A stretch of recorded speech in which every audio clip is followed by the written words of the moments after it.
तो जो आज हम जो बात करने वाले हैं वो है ईटीएफ्स और म्यूचुअल फंड की, ये दोनों कैसे अच्छे हैं और इनके अंदर क्या डिफरेंसेस हैं। क्योंकि म्यूचुअल फंड भी अपने आप में काफ़ी ज़्यादा पॉपुलर हो चुके हैं इस टाइम पर, उसके बाद अब ईटीएफ्स भी उतने ही ज़्यादा पॉपुलर हैं, तो लोग कंफ्यूज हैं कि वो म्यूचुअल फंड में इन्वेस्ट करें या ईटीएफ में। मैं आपको सिंपली बताऊं, अगर आपके पास टाइम नहीं है कि आप हर रोज या हर हफ्ते में एक दो बार अगर मार्केट को नहीं देख सकते या अपने ईटीएफ या अपने स्टॉक को नहीं देख सकते, तो आपके लिए है म्यूचुअल फंड। क्योंकि वो 1-2% चार्ज लेता है या जो उसके एक्सपेंस रेट, लेकिन वो 2% से कोई ज्यादा फर्क नहीं पड़ता है। आगे अगर आप जॉब करते हैं और आपके पास उतना टाइम नहीं है कि आप उन चीजों को देख सके, लेकिन आपके पास थोड़ा सा टाइम है और आप उन चीजों को देख सकते हैं और आप उन्हें कंट्रोल कर सकते हो, तो ये एक अच्छा ऑप्शन है जिससे कि आप 2 से 3% अपने एक्सपेंस चार्जेस को बचा सकते हो। उसके अलावा आप 1-2% ज्यादा अर्न भी कर सकते हो म्यूचुअल फंड से।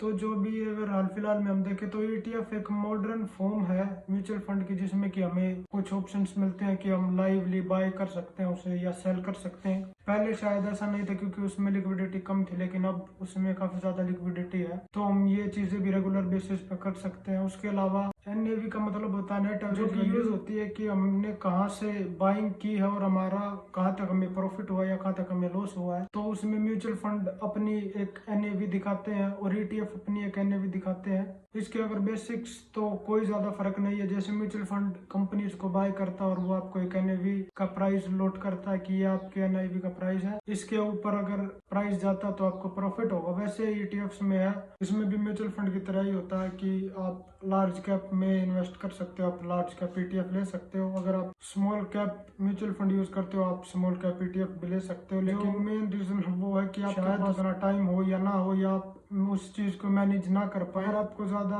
ताम झाम के अंदर नहीं हो अपने म्यूचुअल फंड को बाय करिए, ईटीएफ को भी आप एक बार में बाय कर सकते हैं। इसके अंदर अगर हम बेनिफिट्स देखें तो इसमें हमें अपनी एनएवी को कम करने का चांस मिल जाता है, क्योंकि हमने कई बार सुना भी है कि buy the dip. Mutual fund में बाय द डिप कम से कम होता है, क्योंकि मार्केट जहां पर एंड में क्लोज हुआ वो आपकी लाइव एनएवी होती है अगर आप उस दिन बाय करते हैं। जैसे कि आज मैंने म्यूचुअल फंड में 10,000 की एसआईपी कर दी है और मार्केट जब मैंने एसआईपी की तो मार्केट 5% टूटा हुआ था, लेकिन वो उसके बाद डे लास्ट में वो 2 या 4% ऊपर जाकर बंद हो गया। तो जो मेरी एनएवी होगी वो 2 या 4% के अंदर होगी, क्योंकि मार्केट जहाँ पर हुआ मुझे वहां पर मेरी एनएवी मिलेगी। लेकिन ईटीएफ्स में ऐसा नहीं है, उसमें आपको लाइव मिलता है कि जैसे अगर मार्केट अब नीचे गया है तो उस म्यूचुअल फंड की एनएवी कम होगी और आप उस प्राइस पर जाके 10,000 की अपनी ईटीएफ्स खरीद सकते हो। उसके बाद अगर मार्केट 5% ऊपर भी जाता तो आपको उस चीज का प्रॉफिट होगा। म्यूचुअल फंड की तरह की जहाँ पर क्लोज हुआ हमें वहीं पर मिलेगा। उसके अलावा जो चार्जेस होते हैं म्यूचुअल फंड में वो 2 से 3% के लग जाते हैं। सो जो म्यूचुअल फंड में चार्जेस है वो है एक्सपेंस रेशियो,